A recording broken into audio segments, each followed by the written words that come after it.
30 years na kitang kilala. Alam ko, tahimik ka. Pero, napag-aralan ko na ang iba't ibang klase ng katahimikan mo.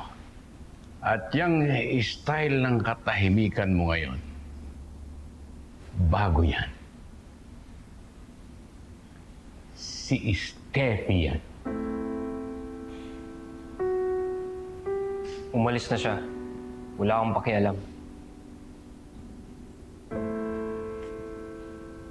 Mabuti na rin siguro na habang maaga, ay lumayo ka sa kanya. Kaya lang, papaano kung maisipan ni Jackson na saktan si Steffi?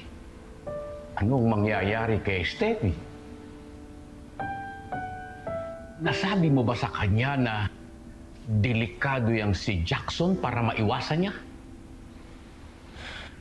Di niya basta-basta maiiwasan ng taong yan. I think it's best if she doesn't know. Mas mapapahamak siya kung alam niya yung totoo kay Jackson. Paano ka? 300 taon na tahimik ang buhay mo. Naalala mo, ang dami kong i-file na death certificate mo. Lunod, bangga, suicide, sunog. Para lang walang maghinala sa katauhan mo.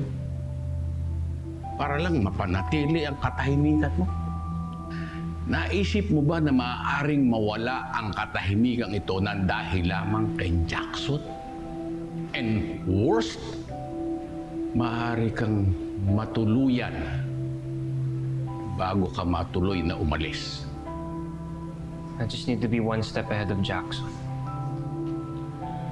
Para ligtas tayong lahat.